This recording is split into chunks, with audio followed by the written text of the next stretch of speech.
Subscribe करें हमारे YouTube channel को और बेल आइकन को प्रेस करें हमारे लेटेस्ट वीडियोस को देखने के लिए।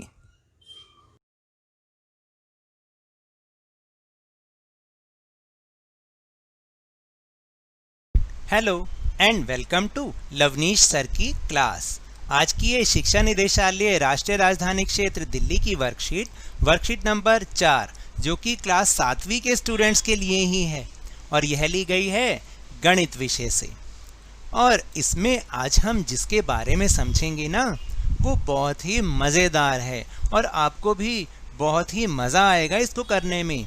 तो उस टॉपिक का नाम है आंकड़ों का दंड आलेख द्वारा निरूपण।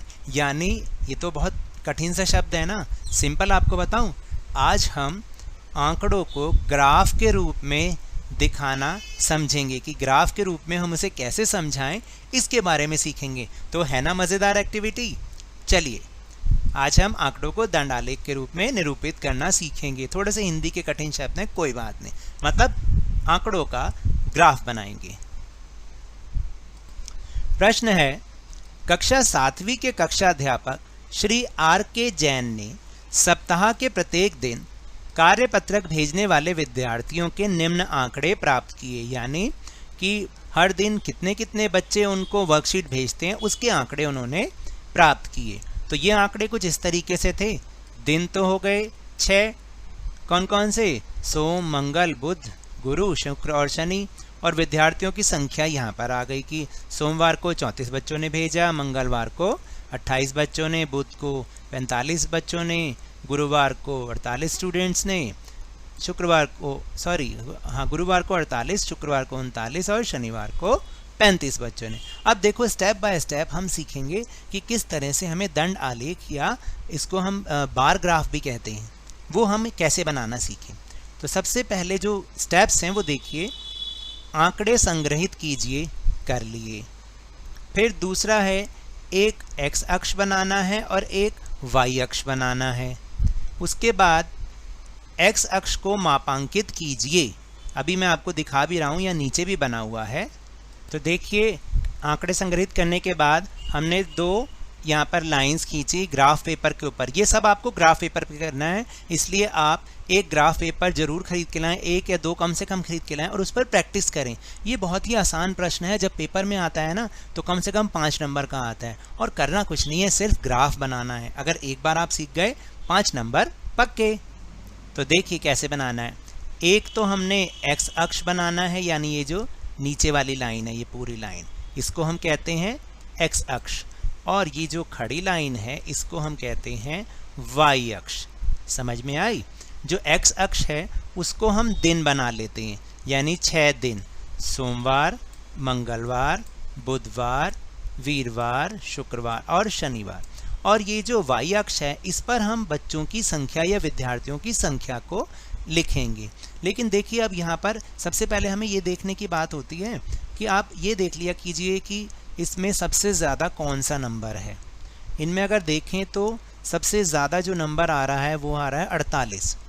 तो 48 आ रहा है, तो अगर हम 48 की बजाय हम 50 या 60 तक बना लें, लेकिन 50-60 में तो गिनती करने में बहुत बड़ा हो जाएगा। तो इसके लिए हम हमेशा क्या करते हैं, इस कॉर्नर पे तो 0 लिखते हैं और उसके बाद 10-10 का गैप लेके संख्याओं को लिखते हैं। क्योंकि अगर आप ग्राफ में ध्यान से देखेंगे तो हर एक लाइन बनी हुई है। अगर आपको 1 चाहिए, 2 चाहिए, 3 चाहिए, कहीं पर भी पॉइंट लगाना है, ये ग्राफ की बहुत अच्छी बात है कि आप उसमें आराम से अपने इस ग्राफ को बहुत आराम से बना सकते हैं, काउंट कर करके और बिल्कुल एग्जैक्टली सही। तो हमने क्या किया कि इसको 70 तक बना लिया, जैसे 10-10 के अंतराल पर 10, 20, 30, 40, 50, 60 और 70। अब इधर हमने दिन बना लिए। तो पहले क्या था कि सोमवार को 34 बच्चों ने भेजा। तो यहाँ पर आप सोमवार को, या सोमवार जहाँ लिखा है यहाँ पर आप क्या करिए 34। अब देखिए 34 कहाँ पर आएगा, 10, 10, 20, 30 और उसके बाद 4 और काउंट कर लो, 1, 2, 3 और 4। यहाँ पर आप अपना एक डॉट लगा दो और बिल्कुल फुटे की सहायता से होगा सारा काम। और इस तरीके से यहाँ पर ये ग्राफ बना दो। बन गया, एक दंड आलेख तो बन गया। फिर उसके बाद जब हम मंगलवार को देखेंगे, मंगलवार को कितने बच्चों ने भेजी थी? 28 बच्चों ने। तो 28 20 तक तो काउंट कर लो। ये देखो 20 की लाइन ये वाली है, ये 20 की लाइन है।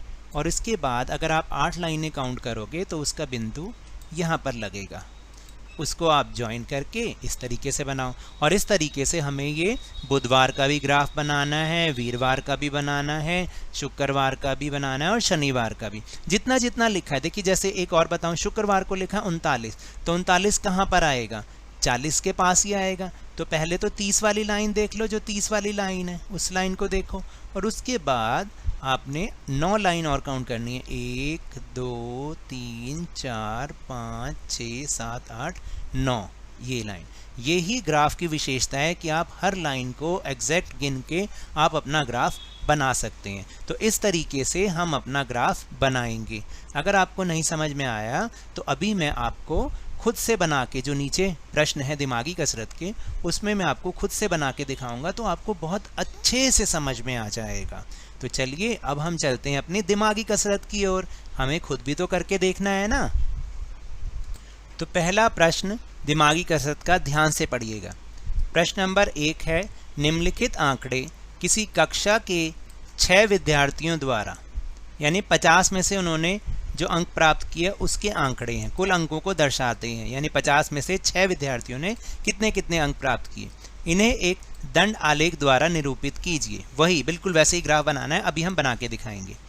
पहले विद्यार्थी का नाम इन्होंने ABCD रख दिया, कोई बात नहीं। 6 विद्यार्थी हैं, ABCDE और F, और हर एक ने कितने कितने अंक लिए? A ने लिए 50 में से 25, B ने लिए 50 में से 36, C ने लिए 50 में से 42, D ने लिए 50 में से 29 और E ने लिए 50 में से 39 और F ने लिए 50 में से 45। तो अब हम क्या करेंगे, कैसे इसका ग्राफ बनाएंगे, चलिए देखते हैं मेरे साथ।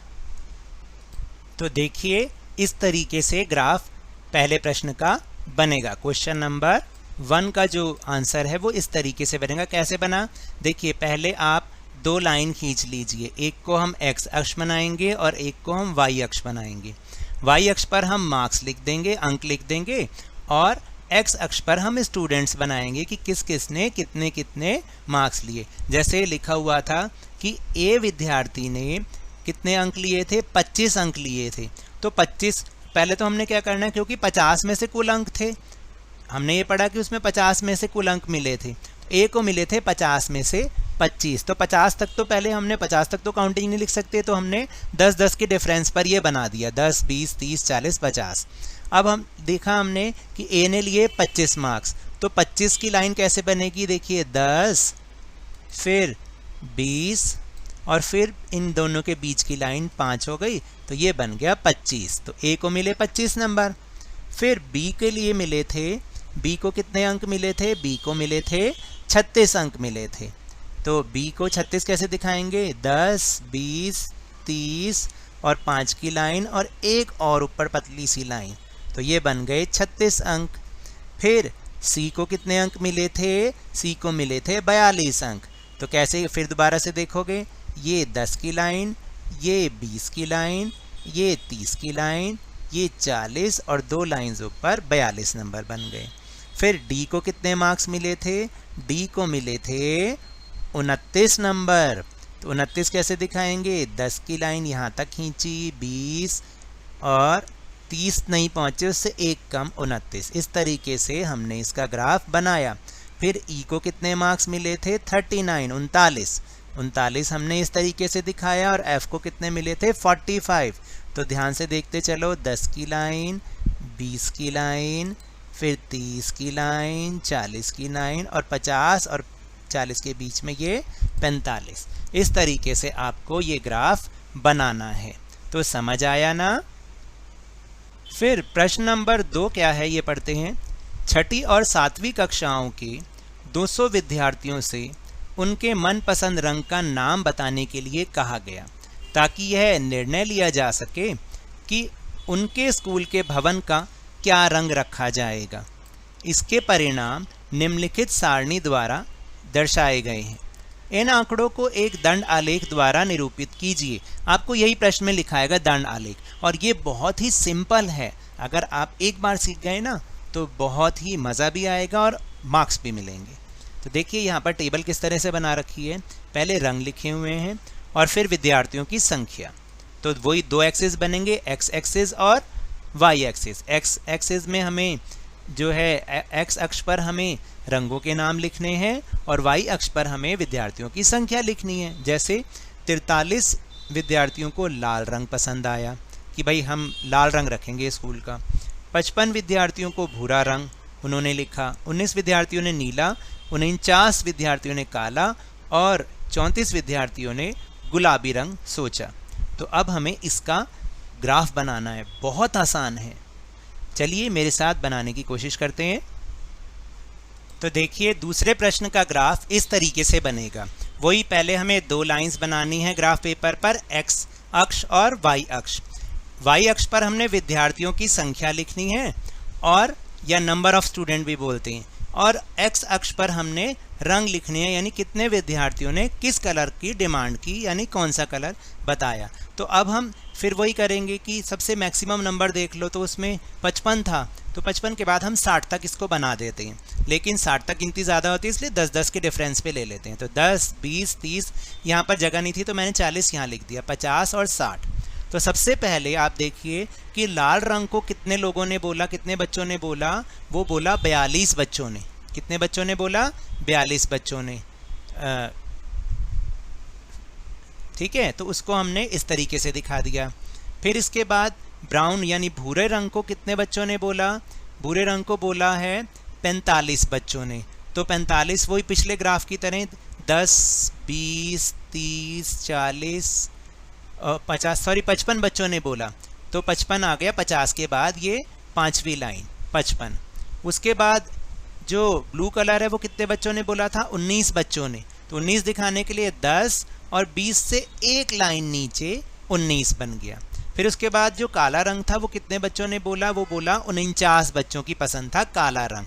तो 50 तक लाइन नहीं न जाके उससे एक नीचे यहाँ पर बिंदु लगा दो और अपना ये बार खींच लो।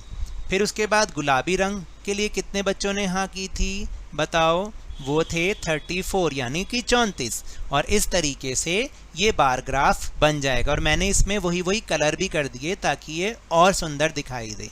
तो ये तो थी आज की वर्कशीट। अगर मेरे इस तरह समझाने से आपको थोड़ा सा भी समझ में आया हो तो इस चैनल को अब ज़्यादा से ज़्यादा सब्सक्राइब कीजिए, लाइक कीजिए और बहुत ज़्यादा शेयर कीजिए। और मेरे साथ इसी तरह वर्कशीट को समझते रहिए खेल खेल में, लेकिन ध्यान और मन लगाकर जरूर पढ़ते रहिए। धन्यवाद।